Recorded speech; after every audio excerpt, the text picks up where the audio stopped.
Bonjour et bienvenue dans Profession Sophrologue, le podcast dédié aux sophrologues qui veulent donner de l'énergie à leur activité. Je suis Laurence Roufouillet, je suis sophrologue depuis plus de 20 ans. J'ai écrit 14 livres qui intègrent la sophrologie dans une utilisation quotidienne. Ma passion, simplifier les sujets complexes et partagés. J'ai co-créé le sommet virtuel de sophrologie et j'ai eu la chance d'accompagner à ce jour près de 5000 personnes, que ce soit à mon cabinet à Boulogne-Billancourt comme en entreprise. Mon objectif avec ce podcast, vous guider avec mon enthousiasme et mon expérience dans les méandres du métier de sophrologue pour en comprendre les bases mais aussi les astuces.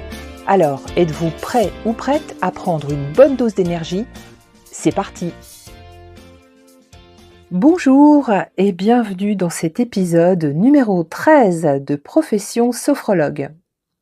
La semaine dernière, le landerneau de la sophrologie a été secoué par la polémique sur le statut de micro-entreprise et sur l'abaissement du seuil de la TVA qui a déclenché une avalanche de commentaires et surtout fait remonter des peurs du lendemain chez de nombreux collègues.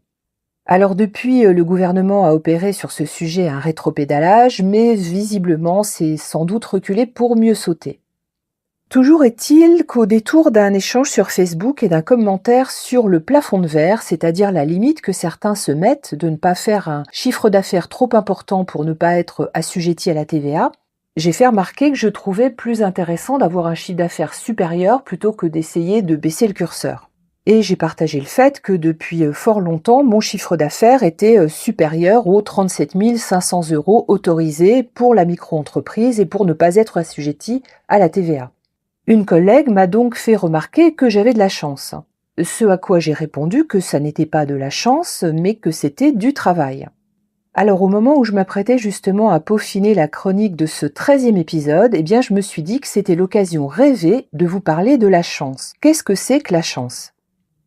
Pour vous parler de la chance, je me suis replongée dans mes notes et notamment dans une série d'articles que j'avais fait sur mon blog en 2013, alors 2013, l'année de la chance, et j'avais fait ces articles à partir d'un ouvrage, l'ouvrage de Philippe Gabillier qui s'appelle « Éloge de la chance ». Ce livre est paru en 2012 aux éditions Saint-Simon. Pour vous présenter rapidement Philippe Gabillier, il est professeur de psychologie et de management à l'ESCP Business School à Paris. Il est docteur en sciences de gestion, diplômé de 3e cycle en sciences politiques, donc diplômé de Sciences Po, Bordeaux. Voilà, ça c'est son CV rapide. Et je vous propose de décortiquer avec lui 5 attitudes pour activer la chance. Alors pour Philippe Gabillier, la première attitude pour activer la chance, c'est peut-être d'abord de comprendre ce qu'est la chance. Dans son ouvrage, il cite les travaux du neurologue James Austin qui classe la chance en 4 catégories dans lesquelles il y a un certain dosage entre hasard et volonté. La chance de type 1 est totalement accidentelle, elle est due à un ensemble de causes fortuites. C'est la chance magique qui relève du pur hasard, celle dont on rêve mais qui est totalement aléatoire. La chance de type 2 est toujours accidentelle, mais elle comporte une part d'action de l'individu, donc elle va mêler hasard et action. La chance de type 3 présente des circonstances accidentelles qui peuvent receler des opportunités grâce à l'attention ou à la curiosité de la personne. Enfin, la chance de type 4 repose sur l'expérience de la personne. Selon James Austin, il y aurait ainsi des individus créateurs de chance. Ce sont ceux qui fabriquent des opportunités. Les individus créateurs de chance sont des personnes qui sont généralement créatives et libérées du poids du déterminisme, alors que ce déterminisme vienne de leur éducation ou de leurs croyances personnelles. C'est sur cette piste qu'on va partir car Philippe Gabillier pense que pour transformer le hasard en occasion favorable, il faut associer 3 éléments. Une attitude d'esprit, une manière de penser et un comportement. Dès lors, la chance peut devenir quotidienne. La deuxième attitude pour activer la chance, c'est justement de mettre en route le facteur chance. Vous l'avez donc compris, la chance n'est pas qu'une question de hasard. Et si hasard il y a, encore ne faut-il pas le manquer. C'est ce qui s'appellerait laisser passer sa chance. Dans son ouvrage, Philippe Gabillier décortique les 4 secrets qu'il y a lieu de combiner pour augmenter son facteur chance. Il serait ainsi possible de faire apparaître la chance, ou plutôt de la rendre visible à nos yeux. Ces 4 éléments sont d'une part l'intention. Une opportunité sera d'autant plus perceptible si auparavant nous avons orienté notre boussole vers une direction. Pour être chanceux, encore faut-il savoir précisément ce que l'on veut ou ce que l'on attend de la vie. Le deuxième critère, c'est la disponibilité intérieure. Elle suppose d'exercer sa vigilance pour saisir la chance dès qu'elle passe. Cela signifie d'être pleinement présent, quelque chose qu'on sait quand même bien faire normalement quand on est sophrologue, donc être pleinement présent, plutôt que de se laisser polluer ou détourner par des pensées négatives. Le troisième élément, c'est le recyclage positif. C'est l'optimisation de la malchance qui permet de gérer les travers ou les échecs en attendant que la chance se manifeste. Dans cette optique, abandonner n'est pas une option. Et le dernier critère, c'est la connexion. Elle incite à favoriser le relationnel, les liens tissés avec les autres et le monde pour faire circuler la chance.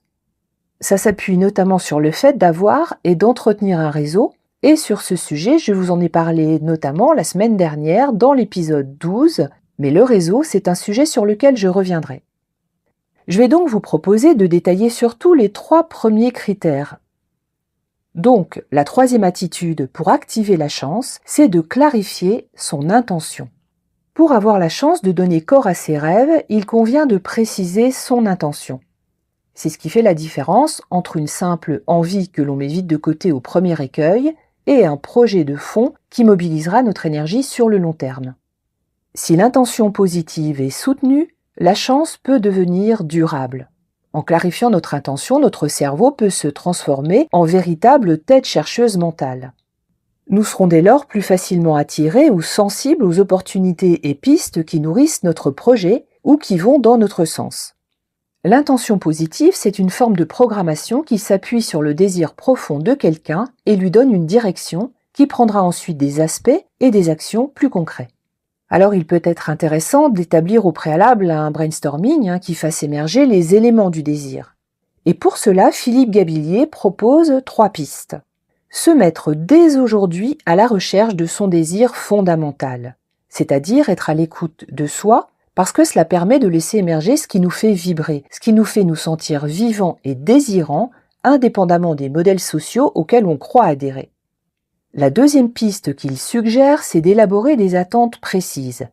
Que représenterait réellement pour moi cet objectif en termes d'existence, de mode de vie ou bien de bien-être physique ou matériel? La troisième piste, c'est de nourrir l'intention afin de la renforcer. Il ne s'agit pas de baisser les bras à la première déconvenue, mais bien au contraire d'entretenir ce que l'on veut. Il faut donner corps à son rêve en l'entretenant au quotidien comme une graine en devenir que l'on arrose. On approfondit le sujet, on partage cette intention avec d'autres passionnés, on tient un journal de bord, on suit une formation, un programme, on se fait coacher, ou pourquoi pas, on crée une power card. Alors si vous êtes intéressé par l'association de la sophrologie et de la créativité, je vous incite à aller faire un petit tour sur mon compte Instagram dédié à ce sujet, @atelier sophrocréatif.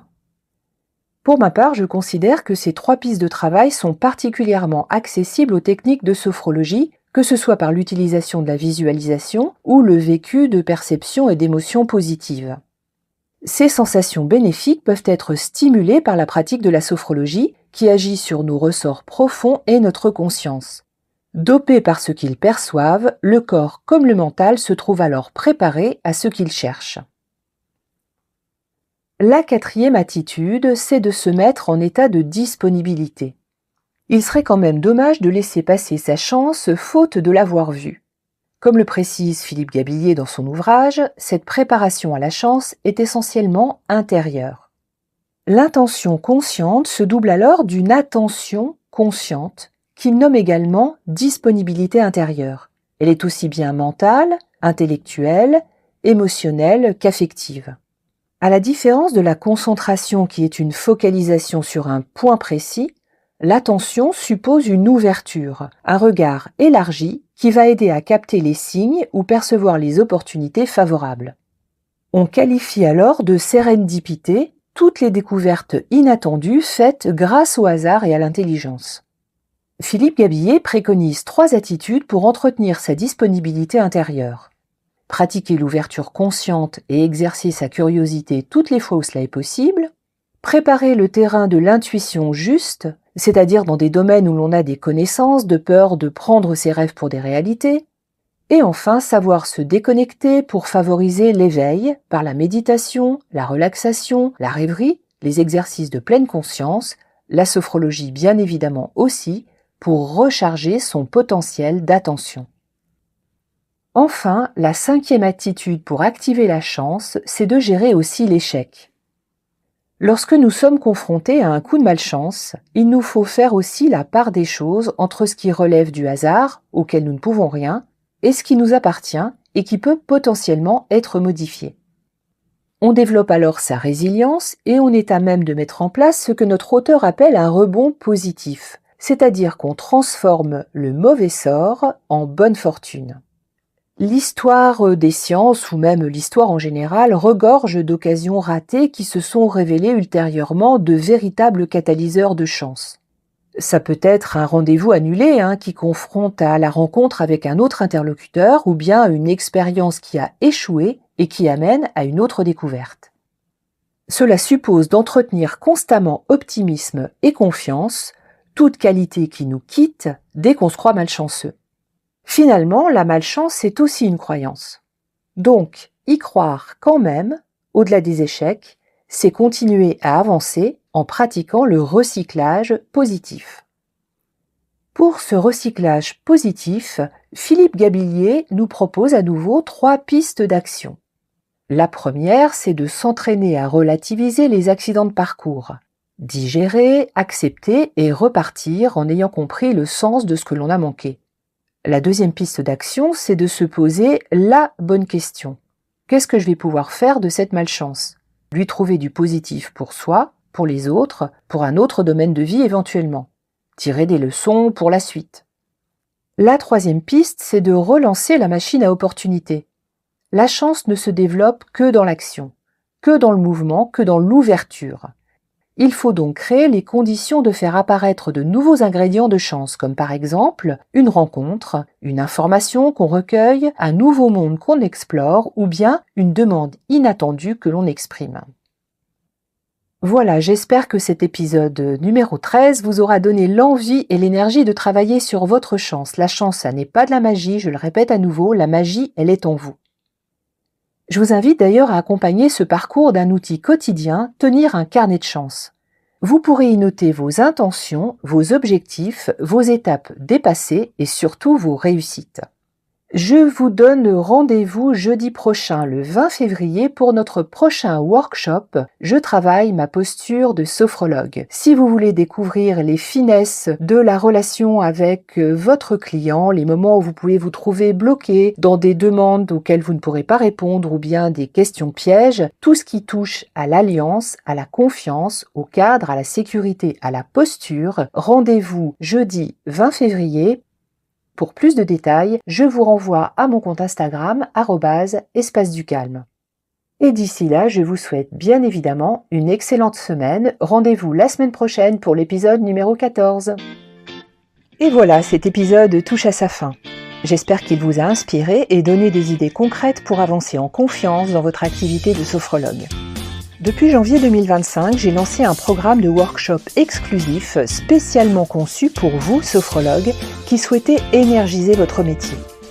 Avec ces ateliers pratiques, je vous transmets des outils concrets pour faire grandir vos compétences et votre activité tout en restant aligné avec vos valeurs. En clair, découvrir tout ce qu'on n'apprend pas dans une école de sophrologie. Vous pouvez les suivre en direct ou en replay et si vous avez manqué les ateliers du début, vous pouvez les prendre en cours de route à n'importe quel moment car chaque workshop est indépendant. Rendez-vous sur Instagram @espace du calme pour plus d'informations. En attendant, prenez aussi soin de vous et on se retrouve très vite dans le prochain épisode. À bientôt.